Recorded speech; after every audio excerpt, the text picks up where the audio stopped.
Bien, bonjour, merci à tous. Je suis très honoré d'être ici. La dernière fois que j'étais venu dans cet amphithéâtre, j'avais été interrogé à la volée par Sébastien Lustig et Bertrand Sonicoté sur l'échographie et j'avais baragouiné une pseudo-réponse incompréhensible. Donc cette fois-ci, j'ai préparé un PowerPoint et j'espère que ça va vous aller. Donc y a-t-il un rôle dans l'échographie dans le cadre de lésions du LCA? L'échographie, c'est un examen d'imagerie qui est simple, disponible, qui a une bonne résolution spatiale, c'est-à-dire qu'on voit très bien les petits détails, qui est non irradiant et dynamique. Alors pourquoi ne pas l'utiliser? Là encore, je vais de nouveau paraphraser une discussion qu'on avait eue avec Sébastien Lustig, à laquelle on avait conclu que même si les anesthésistes arrivent à le faire, c'est que c'est relativement faisable comme examen d'imagerie et que donc on peut tous à peu près y accéder. Voilà pourquoi, avec mon petit niveau, j'ai décidé de m'y intéresser. Je voudrais battre en brèche d'emblée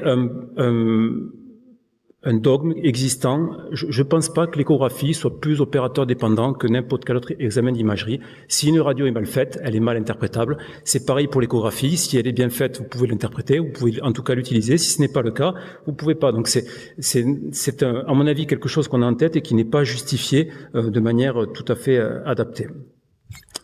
Ce qui est intéressant dans la discussion, c'est de comprendre comment on en est arrivé là, en fait. Comment, moi, je me suis intéressé, avec mon équipe, à l'échographie, et notamment dans la chirurgie LCA.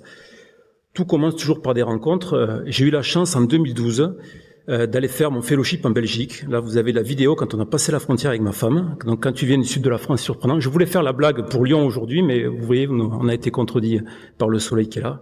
Donc, j'ai rencontré Steven, qui va venir vous parler après, il est très connu dans le milieu, pour notamment cet article sur la redécouverte du ligament antérolatéral. Et moi, j'étais interne à ce moment-là dans l'unité à Louvain. Et donc, on a pris ça j'ai découvert toute cette atmosphère à ce moment-là. Et surtout, j'ai découvert tout ce qui s'est passé après, qu'on a vécu. Pour ceux qui se souviennent de ces moments-là, c'était assez chaud dans les discussions, dans les congrès. Et donc, je suis rentré à Toulouse avec cette idée. Je suis allé voir mes collègues radiologues, le professeur Marie Faruche, que vous avez en photo ici, et je leur ai dit, voilà ce que j'ai appris en Belgique, comment on peut faire pour travailler là-dessus, qu'est-ce qu'il en est. Et les radiologues m'ont dit, il faut qu'on s'intéresse à l'échographie, c'est une structure qui est superficielle, latérale, et on peut s'en servir pour le voir et pour chercher le traitement. Et l'idée derrière ça, c'était de se dire, si on arrive à montrer qu'on peut voir la structure, c'est un argument pour dire qu'elle existe. On en était là dans les discussions à ce moment-là, pour ceux qui s'en souviennent, c'était assez chaud, donc on cherchait des arguments, ceux qui étaient en faveur, ceux qui étaient pas en faveur de cette problématique. On a commencé, bien sûr, comme tout bon scientifique, par une étude expérimentale au laboratoire d'anatomie.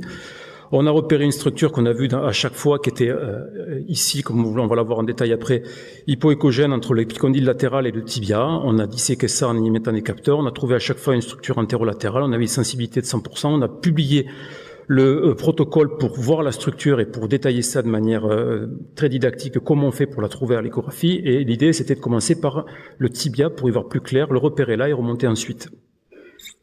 Et donc, la première étape était réussie. À partir du moment où on montre qu'on la voit, on dit qu'elle existe.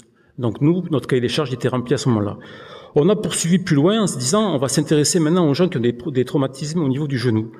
Et donc, on a mesuré l'IRM, l'échographie chez des gens qui ont un LCA cassé, et vous avez le même patient en haut et en bas. Vous avez un arrachement osseux qui est très visible à l'échographie et qui est moins visible sur l'IRM. Et ça, c'est des statistiques de l'article quand il est revenu. On a retrouvé 50% de lésions de second concomitantes d'une lésion du LCA. 50% de lésions de second concomitantes d'une lésion du LCA. C'est pas toujours une vraie fracture comme on l'imagine à la radiographie, c'est souvent ce type de lésion que vous avez là. On a un œdème osseux, le tibia est là, le ligament antérieur est ici, il y a un hématome, vous avez une encoche, c'est pas vraiment une vraie fracture, c'est une lésion unicorticale, c'est ce qu'on a coutume d'appeler dans le service, une lésion de pancarte du genou qui témoigne d'un traumatisme rotatoire. Et d'ailleurs, on avait été les premiers à montrer qu'il y avait une corrélation entre lésion du ligament antérolatéral et pivocyte positif. Ça, c'était en 2014 qu'on avait publié ça. Donc, on utilisait l'échographie de manière très routinière à l'époque. L'étape d'après, c'est comment intégrer l'échographie dans la prise en charge thérapeutique. On a publié cette note technique de réalisation d'une plastie antérolatérale en utilisant le gracile replié en deux avec des appuis corticaux et on repère les reliefs osseux avec l'échographie avant de réaliser un pair opératoire pour avoir l'incision la plus petite possible. Il est vrai que les repères osseux sont pas toujours si faciles que ça à trouver. Parfois, les patients sont un peu forts. Parfois, les épicondyles latéraux sont peu marqués. Et donc, on a du mal à les repérer. C'était l'idée qu'il y avait derrière ça. Et vous voyez voir, les résultats parlent d'eux-mêmes. Avec ou sans échographie, on gagne en précision et en répétabilité. Tout ça pour dire que les repères osseux, ils sont pas toujours à l'endroit où on pense qu'ils sont. Et dans la learning curve, quand on commence à opérer, on est très surpris. Vérifier quelquefois l'échographie peut vraiment apporter quelque chose. Rapidement, on me demande de parler d'échographie, quelques autres applications que je trouve intéressantes. La tendinopathie patellaire, c'est un vrai exemple de la valeur ajoutée de l'échographie qui devient de la réalité augmentée avant l'heure. Vous avez vous pouvez repérer les zones chaudes, qui sont donc celles qui sont à réséquer dans le cas de tendinopathie, et donc préserver le reste du tendon pour améliorer les récupérations plus rapides. Vous avez un exemple ici au bloc opératoire où on repère le shaver est ici, on repère juste la zone à réséquer et on a une technique qui est vraiment minimale invasive.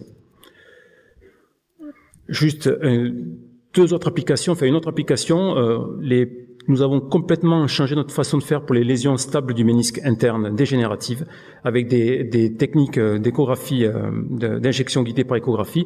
On a publié la technique récemment en arthroscopie. Les résultats viennent d'être acceptés dans l'OTSR. Vous voyez, on a diminué drastiquement nos taux d'indication chirurgicale de chirurgie du ménisque interne. Donc, pour vous dire que l'échographie, c'est la réalité augmentée avant l'heure. On arrive à voir des choses qu'on ne voit pas forcément à l'œil nu et qui peut être un guide thérapeutique. Voilà, je vous remercie.